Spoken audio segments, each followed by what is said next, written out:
చినగన్ దయాకర్ని, Congress party అధికార ప్రతినిధిగా. ఈరోజు ఒక ప్రధానమైన అంశం ఏంటంటే, దేశవ్యాప్తంగా మొన్ననే కేంద్ర ప్రభుత్వం బీసీ కులగణన జనగణనను ఏర్పాటు చేస్తానని ఒకవైపు స్వాగతిస్తున్నాయి. ప్రధానంగా కేంద్ర ప్రభుత్వం ఆ ఆలోచన చేయడానికి వెనక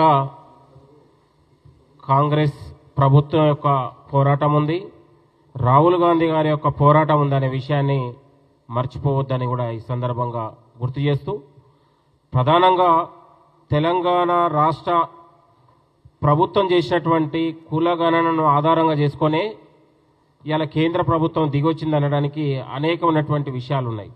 ఎందుకంటే రాహుల్ గాంధీ గారు తెలంగాణలో కులగణన చేసినందుకు పార్లమెంట్లో కావచ్చు, అనేక వేదికల మీద దగ్గర కులగణనను వివిధ రూపాలలో ప్రస్తావించారు. కాబట్టి అది తెలంగాణ రాష్ట్రంలో చేసిన కులగణన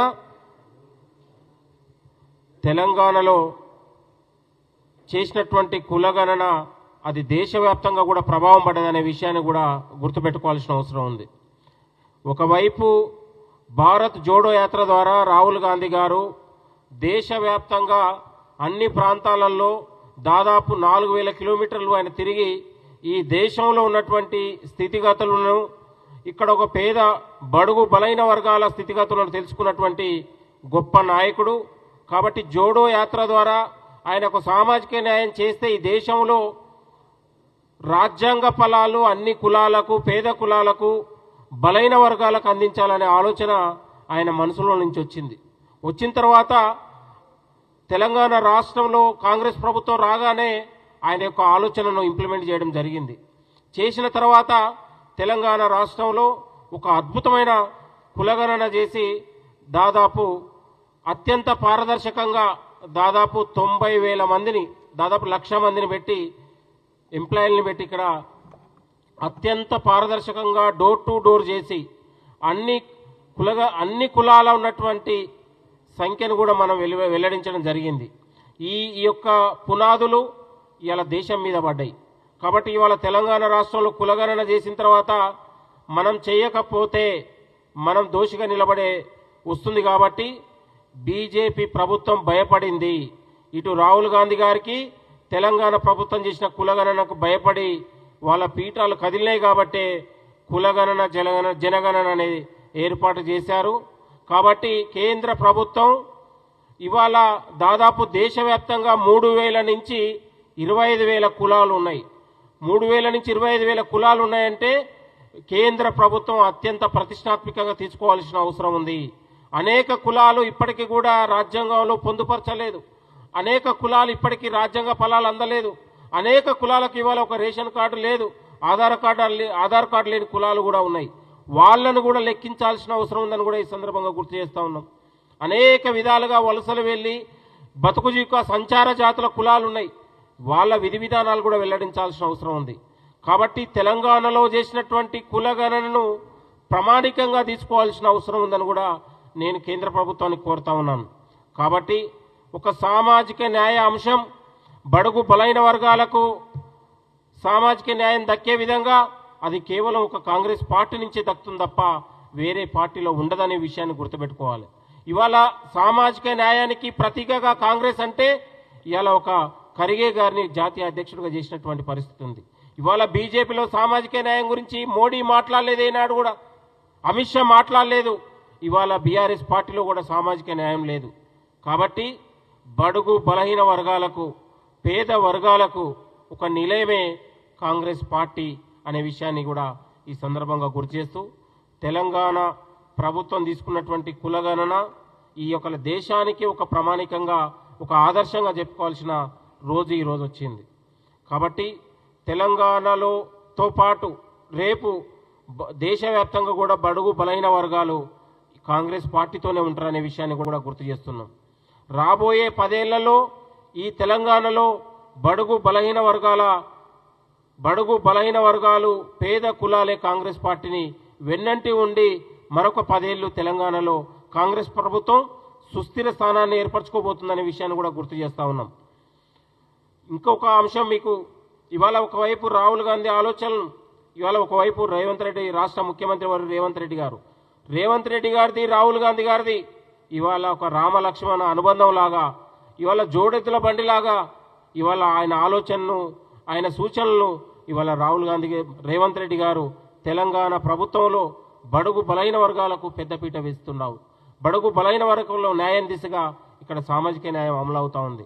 కాబట్టి కాంగ్రెస్ పార్టీ అంటేనే ఇలా పేద బిడ్డలది, కాంగ్రెస్ పార్టీ అంటేనే బడుగు బలైన వర్గాలు అనే విధంగా ఈ దేశంలో అసమానతలు, అణిచివేతలు ఇవన్నీ తొలగిపోయే విధంగా కాంగ్రెస్ పార్టీ ఒక పెద్ద ఎత్తున దేశవ్యాప్తంగా పోరాడుతుంది. దానికి నిదర్శనంగానే ఒక భారత్ జోడో యాత్ర జరిగింది, ఒక న్యాయయాత్ర జరిగింది.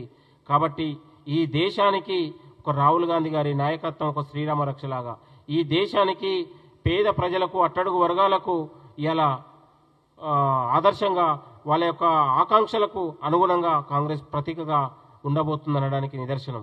కాబట్టి కేంద్ర ప్రభుత్వం, బీజేపీ పార్టీ ఈరోజు ఏదైతే కులగణన, జనగణన అది ఎన్నికల కోణంలో కాకుండా సామాజిక కోణంలో కూడా ఆలోచించాల్సిన అవసరం ఉంది.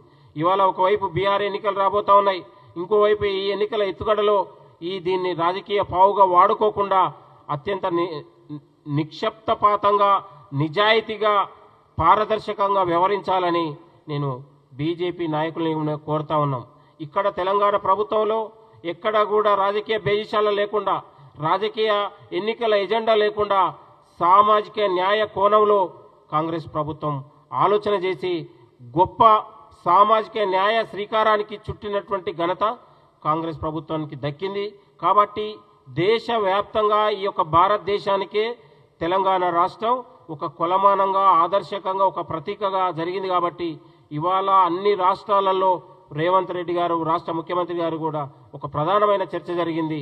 ఎట్లా మీకు సాధ్యమైంది, ఏ రకంగా మీరు చేశారనే విధంగా తెలంగాణ రాష్ట్రం చేసినటువంటి ఈ యొక్క గొప్ప ఏదైతే శ్రీకారం ఉందో దాన్ని అందరూ కూడా ఆదర్శంగా తీసుకునే అవకాశం కనబడతా ఉంది.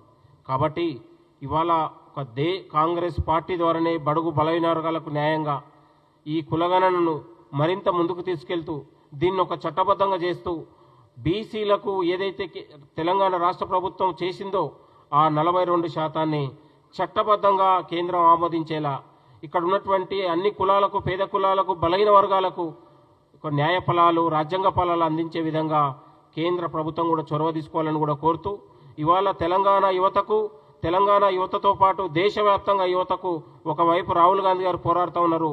తెలంగాణ విద్యా, ఉపాధి, ఉద్యోగ అవకాశాల కోసం రేవంత్ రెడ్డి గారు నిత్యం అన్వేషణ చేస్తూనే ఉన్నారు, పోరాడుతూనే ఉన్నారు. కాబట్టి ఈ ఇద్దరి కలయిక ఇక్కడ తెలంగాణ రాష్ట్రంలో యువత కోసం, ఆయన దేశవ్యాప్తంగా యువత కోసం.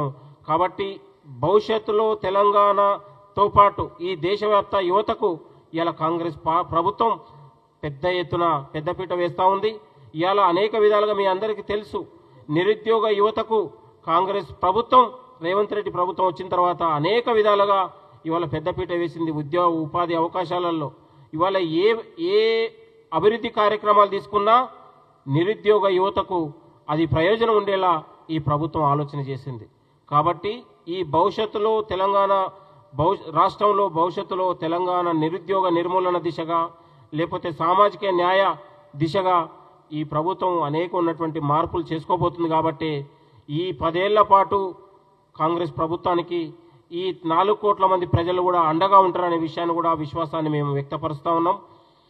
తెలంగాణతో పాటు రేపు జరిగే కులగణన, జనగణనలో కూడా ఆంక్షలు లేకుండా ఇవాళ తెలంగాణ రాష్ట్రంలో ఏదైతే చేసిందో అదే స్ఫూర్తిని తీసుకొని ముందుకెళ్తే బాగుంటుందని కూడా నేను కేంద్రాన్ని కూడా విజ్ఞప్తి చేస్తూ ఉన్నాం. కాబట్టి ఈ యొక్క తెలంగాణ రాష్ట్రాన్ని చేసినటువంటి కులగణన ఇది ఒక గొప్ప చారిత్రాత్మకమైనటువంటి సంఘటన.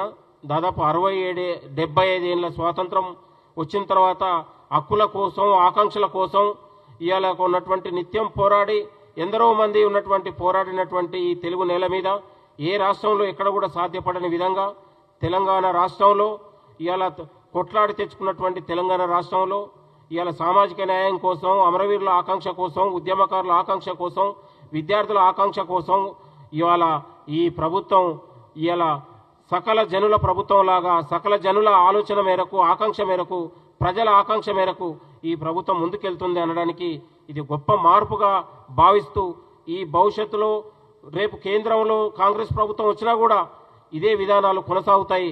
కాబట్టి నిత్యం కాంగ్రెస్ పార్టీ అయినా కాంగ్రెస్ పార్టీ చేపడుతున్న ఏ ప్రభుత్వం మన కాంగ్రెస్ ప్రభుత్వం ఉన్నా నిత్యం ప్రజల కోసం తప్ప ప్రజల భవిష్యత్తు ఆకాంక్ష తప్ప వేరేది కాదనే విషయాన్ని కూడా గుర్తు చేస్తూ ఉన్నాం. మోడీ 10 ఏళ్ల నుంచి ఉన్నటువంటి ప్రధానమంత్రి కూడా ఏ రోజు కూడా సామాజిక న్యాయం గురించి మాట్లాడలే, ఈ దేశంలో పేదల గురించి మాట్లాడలే, ఈ దేశంలో దోపిడీదారుల గురించి లేకపోతే ఉన్నటువంటి పిడికెడు మంది పెత్తందారుల గురించి దోపిడీ వర్గాల గురించి కార్పొరేట్దారుల గురించి ఆయన మాట్లాడింది తప్ప ఏ ఒక్కరోజు కూడా ఈ పేద వర్గాల గురించి బలహీన వర్గాల హక్కుల గురించి ఆయన మాట్లాడలేదు. కాబట్టి ఇది కాంగ్రెస్ పార్టీ బడుగు బలహీన వర్గాల పార్టీగా బలహీన వర్గాల అభ్యున్నతికి ఆకాంక్షగా కాంగ్రెస్ పార్టీ ఎప్పుడు కూడా ప్రజల సంక్షేమం కోసం ప్రజల అభివృద్ధి కోసం యువత భవిష్యత్తు కోసం పోరాడుతుందనడానికి ఇది నిదర్శనంగా మనం చెప్పుకోవాల్సిన అవసరం ఉందని కూడా కోరుతూ థ్యాంక్ యూ.